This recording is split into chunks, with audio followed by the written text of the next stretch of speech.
kita semua. Perkenalkan, saya Herlin Ratnasari dari Program Pendidikan Seni Rupa 2019. Di sini saya selaku moderator yang akan membawakan acara pengenalan kehidupan kampus bagi mahasiswa baru, khususnya di Prodi Pendidikan Seni Rupa dan Prodi Pendidikan Kriya dalam sesi bincang dosen. Selamat bergabung bagi mahasiswa baru program studi pendidikan seni rupa dan program studi pendidikan kriya. Semoga dapat mengikuti PKKMB dengan lancar. Untuk mempersingkat waktu, langsung saja kita panggilkan Bapak Dr. Andes Martono MPD selaku Koordinator Program Studi Pendidikan Kriya dan juga Bapak Ismadi SPD MA selaku Sekretaris Jurusan Pendidikan Seni Rupa Fakultas Bahasa dan Seni Universitas Negeri Yogyakarta. Kepada Bapak Martono dan Bapak Ismadi dipersilakan.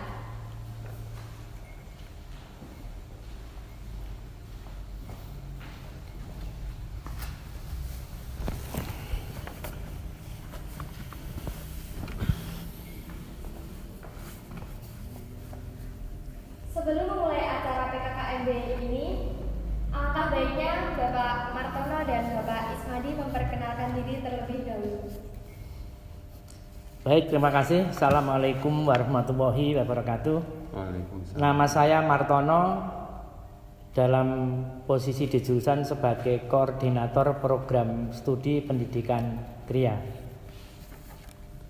Ya, demikian juga saya Ismadi sebagai Sekretaris Jurusan Pendidikan Seni Rupa Fakultas Bahasa dan Seni Universitas Negeri Yogyakarta. Baik Pak, terima kasih. Mungkin untuk para mahasiswa baru, jauh sudah memasuki perkuliahan secara tatap muka, bisa menyapa beliau Bapak Martono maupun Bapak Ismadi. Ya. Langsung saja untuk pertanyaan pertama Pak. Apa saja visi dan misi program studi pendidikan seni rupa dan program studi pendidikan kriya? Baik, terima kasih. Assalamualaikum warahmatullahi wabarakatuh. Selamat datang dan selamat bergabung dengan kami di jurusan Pendidikan Seni Rupa Fakultas Bahasa dan Seni Universitas Negeri Yogyakarta. Selamat kami sampaikan kepada teman-teman mahasiswa baru angkatan 2020, karena saudara sudah mampu berjuang, mampu bersaing. Karena yang mendaftar di jurusan jurusan seni, desain dan kriya seluruh Indonesia ada 9.159 peserta yang dinilai oleh 59 penilai. Saudara adalah berapa puluh dari pemenang itu. Baik, akan saya lanjutkan. Saya akan membacakan visi dan misi jurusan pendidikan seni rupa.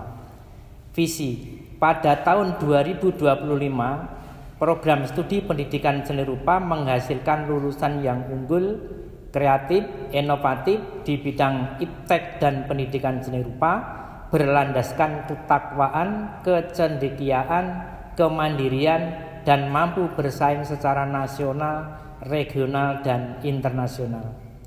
Sedangkan misi dari jurusan pendidikan seni rupa, 1. Menyelenggarakan pendidikan dan pembelajaran seni rupa berdasarkan pencapaian standar untuk menghasilkan lulusan yang unggul, kreatif, inovatif, cerdas, bernurani, dan mampu mengembangkan dan melestarikan seni rupa, mampu membelajarkan seni rupa berskala global. Yang kedua, melaksanakan penelitian budaya, seni, dan pendidikan seni untuk menguatkan profesionalitas sebagai pendidik seni rupa, ilmuwan seni. Yang ketiga, melaksanakan pengabdian kepada masyarakat berdasarkan hasil penelitian dan kajian budaya, seni, dan pendidikan seni rupa. Yang keempat, menyelenggarakan kerjasama dengan lembaga lain di dalam dan di luar negeri dalam bidang kebudayaan, pendidikan seni rupa. Kemudian visi dan misi program studi pendidikan kriya sebagai berikut. Visi, program studi pendidikan seni kriya, pendidikan kriya menghasilkan lulusan pendidik seni kriya yang unggul berlandaskan ketakwaan, kecendekiaan, kemandirian, dan mampu bersaing secara nasional, regional, dan internasional. Sedangkan misinya ada 4 yang hampir sama dengan seni rupa, yaitu menyediakan pendidikan dan pembelajaran, melaksanakan penelitian untuk pengembangan ilmu pengetahuan dan seni kriya. Yang ketiga, melaksanakan pengabdian kepada masyarakat sebagai upaya mengembangkan penyebarluasan kriya. Yang keempat, menyediakan kerjasama dengan lembaga lain dalam dan luar negeri di bidang pendidikan kriya. Terima kasih. Baik, untuk Pak Martono, terima kasih atas jawabannya. Sama-sama. Lalu pertanyaan selanjutnya, struktur yang ada dalam jurusan program studi pendidikan seni rupa dan program studi pendidikan kriya. Baik, terima kasih. Akan kami sampaikan struktur organisasi jurusan pendidikan seni rupa sebagai berikut. Sebagai ketua jurusan pendidikan seni rupa, Bapak Dr. Iwayan Suardana MSN. Sekretaris jurusan pendidikan seni rupa, Bapak Ismadi SPD MA. Kemudian koordinator program studi pendidikan seni rupa, Bapak Dr. Iwayan Suardana MSN. Beliau merangkap sebagai ketua jurusan sekaligus koordinator program studi. Sedangkan koordinator program studi pendidikan kriya, Dr. Andes Martono MPD, saya sendiri. Kemudian pendamping mahasiswa di Prodi Pendidikan Seni Rupa, Bapak Kuncoro Wulan Dewajati MSN. Pendamping mahasiswa di program studi pendidikan kriya, Bapak Angga Sukma Permana MSN. Penjaminan mutu di Prodi Pendidikan Seni Rupa, Bapak Profesor Dr. Kasian M. Hum. Di program studi pendidikan kriya, Bapak Dr. Muhajirin MPD. Koordinator lab di Prodi Pendidikan Seni Rupa, Bapak Mardiatmo MPD. Di Prodi Pendidikan Kriya, Bapak Wahyono MSN. Terima kasih. Baik, untuk pertanyaan selanjutnya, yaitu fungsi dari setiap jabatan tersebut apa saja, Pak? Baik, untuk fungsi dan jabatan pengurus jurusan kami serahkan kepada sekretaris jurusan yang akan menyampaikan. Pada Pak Ismadi, dipersilahkan. Terima kasih Pak Martono. Ya, sedikit menjawab ya Mbak. Ya, jadi di dalam kelembagaan jurusan ini tadi sudah disebutkan oleh Bapak Martono. Yang pertama saya awali dari ketua jurusan ya.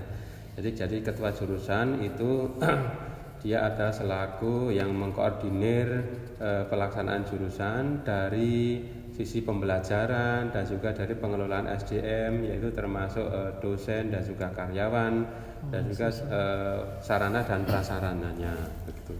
Selanjutnya untuk sekretaris jurusan itu membantu istilahnya itu mendampingi ketua jurusan dalam hal administrasi begitu ya, termasuk kesekretariatan begitu ya.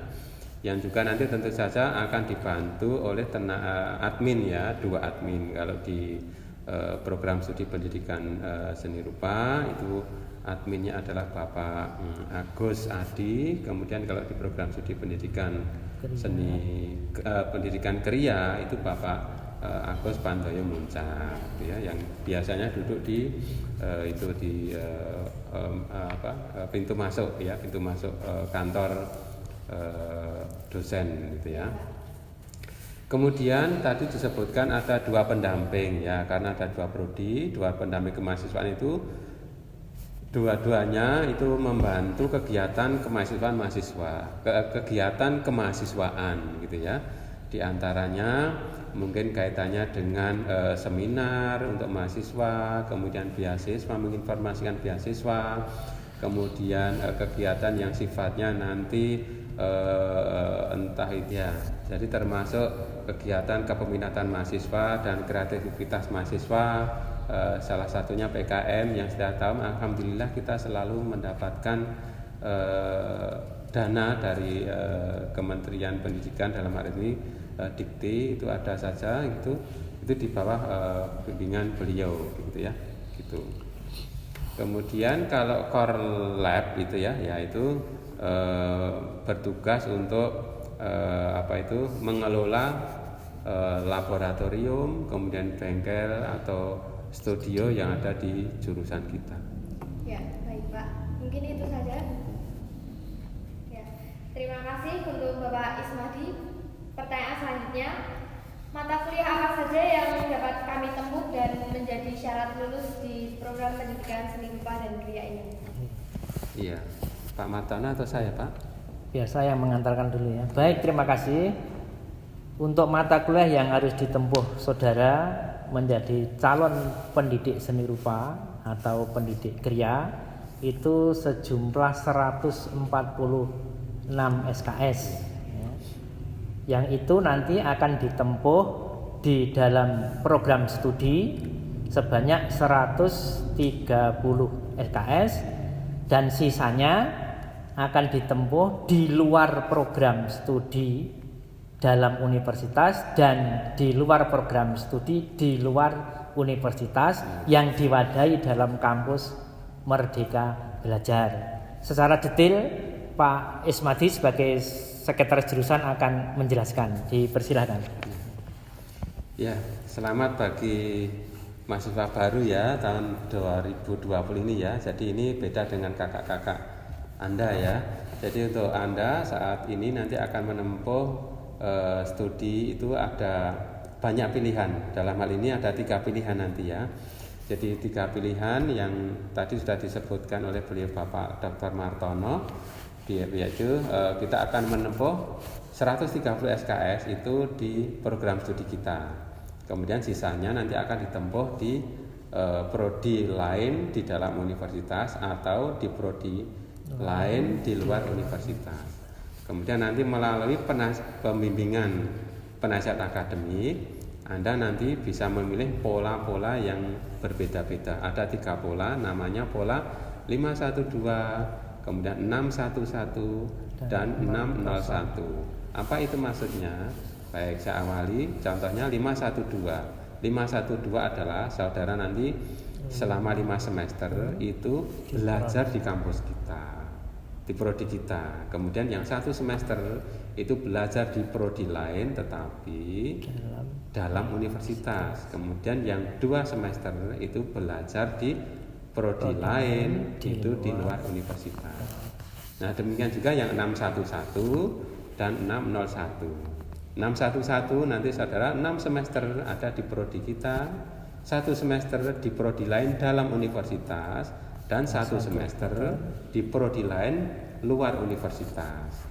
Kemudian kalau pola 602 nanti saudara 6 semester di prodi kita dan 2 semester di luar prodi kita dan luar universitas.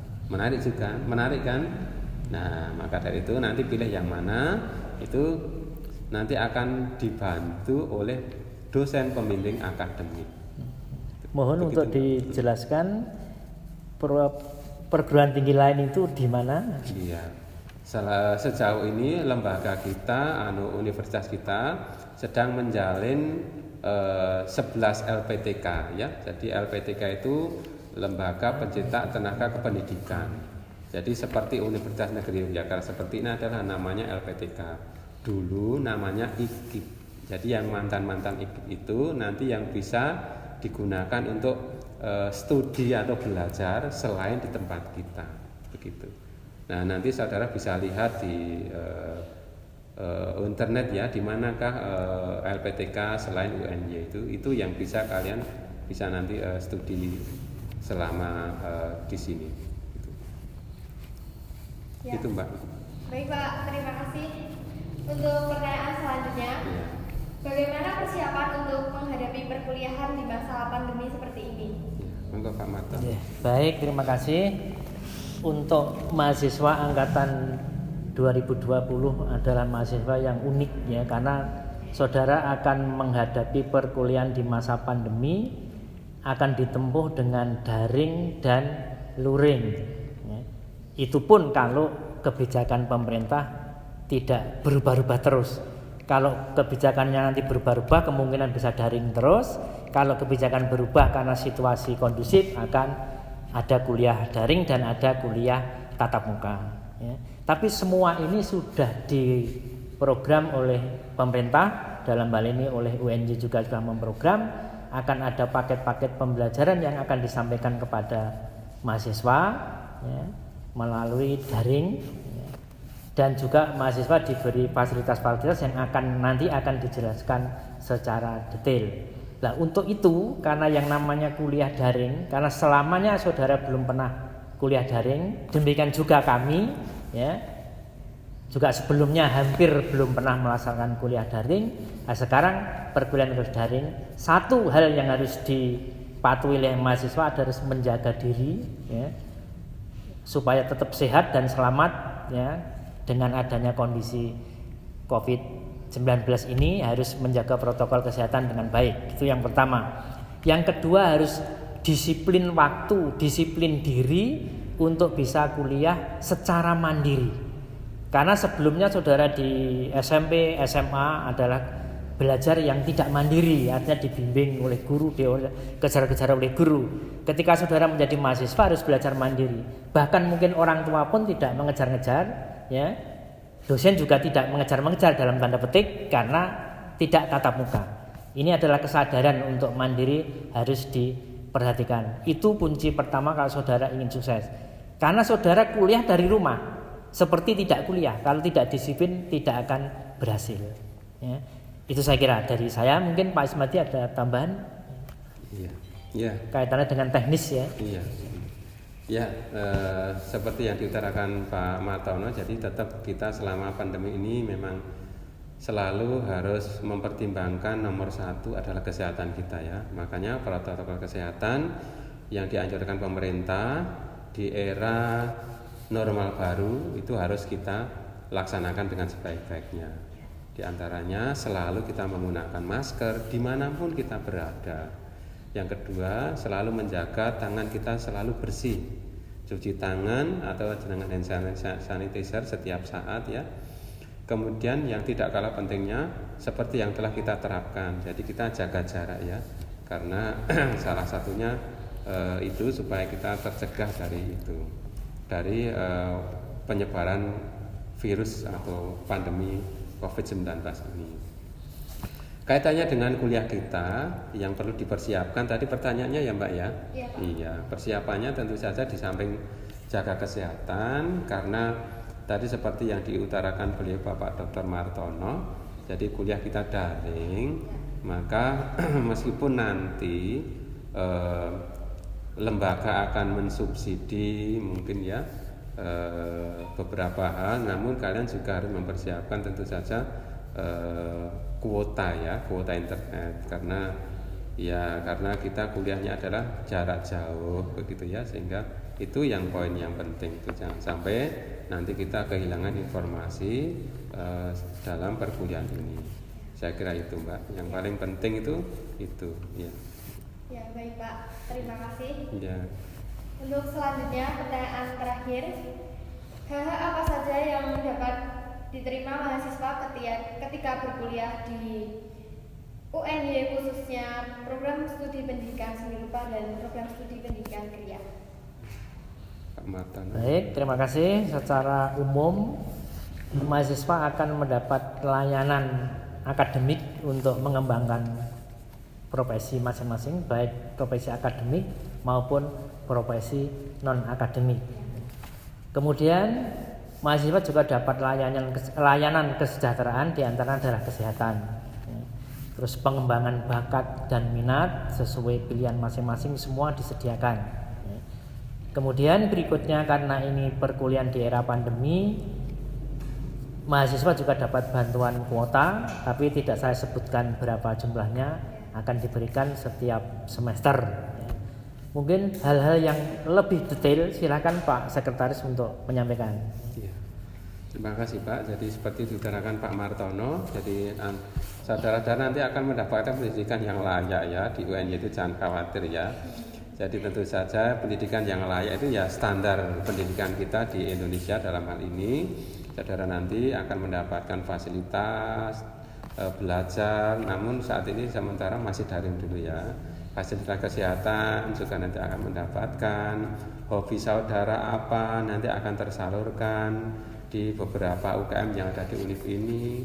Kemudian bagi kalian yang berprestasi nanti akan tetap berpeluang untuk mendapatkan beasiswa. Kemudian banyak beasiswa yang bisa didapatkan, di antaranya nanti ada beasiswa Super Semar, kemudian ada beasiswa akademik, kemudian ada beasiswa BBM, kemudian ada beasiswa dari beberapa bank, di antaranya ada BCA, kemudian ada beberapa beasiswa dari perusahaan, misalkan dari perusahaan Jarum, dan mungkin ada beberapa hal yang lain, begitu Mbak. Iya, baik Pak, terima kasih. Mungkin itu saja yang dapat ditanyakan. Iya. Mungkin ada tambahan pesan untuk mahasiswa baru? Baik, untuk mahasiswa baru, mari kita jaga kesehatan, jaga kedisiplinan dan semangat belajar yang tinggi untuk meraih cita-cita. Kalau pesan saya yang pertama, selamat bagi saudara-saudara karena saudara adalah di antara ribuan orang yang terpilih di prodi ini. Dan selanjutnya kami ucapkan selamat dan bergabung. Semoga selama di Universitas Negeri Yogyakarta nanti saudara dapat menjalankan berkehidupan akademik dengan sebaik-baiknya. Terima kasih. Ya baik, terima kasih untuk Bapak Martono dan juga Bapak Ismadi yang telah menemani mahasiswa baru dalam PKKMB Seruker 2020 ini. Ya. Ya, terima kasih untuk Pak Martono dan Pak Ismadi karena telah meluangkan waktunya untuk acara PKKMB ini. Ya. Sekian, wassalamualaikum warahmatullahi wabarakatuh. Terima kasih. Ya.